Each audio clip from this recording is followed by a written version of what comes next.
the wireless sector is massive, and Yeah. we're seeing Helium is has really led the way. I think they're majorly pioneers in the DePIN space. In fact, For sure. a lot of people got into DePIN because of Helium, myself included in that. They are the first project to become net deflationary as well. So their token burns from revenue exceed the amount of new emissions that are going out to network participants. So their actual total supply has become deflationary, is decreasing because of the revenue that's coming into the project.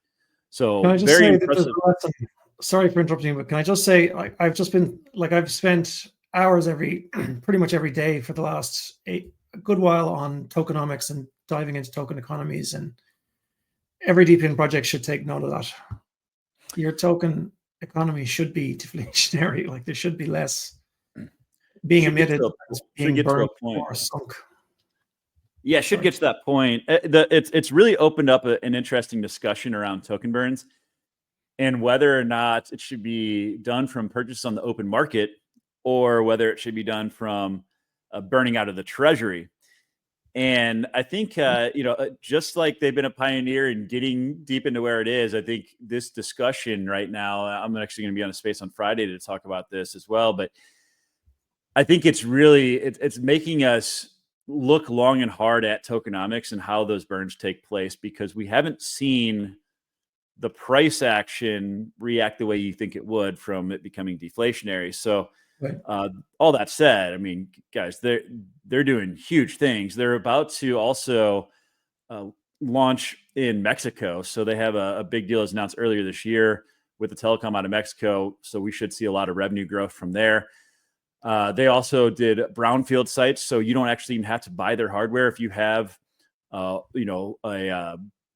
router that is able to be utilized. Which there are a handful of them. You can actually change the configuration on your own router and participate in the Helium network without buying their hardware now. So they're doing a lot of big things for sure. And I think but you see the price, right? So yeah, the price is super by the dip time with Helium, if you believe in the project, of course.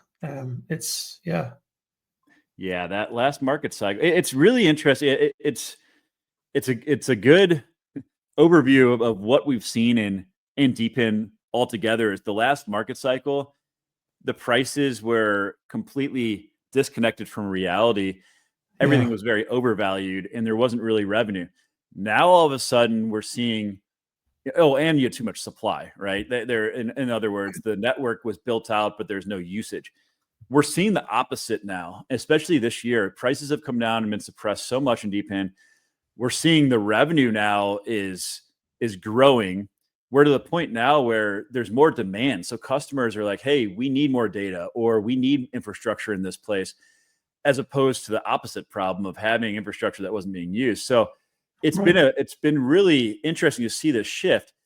Now the question is, okay, when do those come back together, and where do you find like an equilibrium that makes sense? And I think we're going to get there. But right now, like the fundamentals are stronger than ever. The prices are just lagging, in my opinion. And I think Helium's a great example of that. They're still the gorilla in the room at like 469 million. For FDV. sure. For sure. Yeah. And there's no doubt about it. It's another thing where some of these DePIN projects, you see a lot of emissions in the early stages.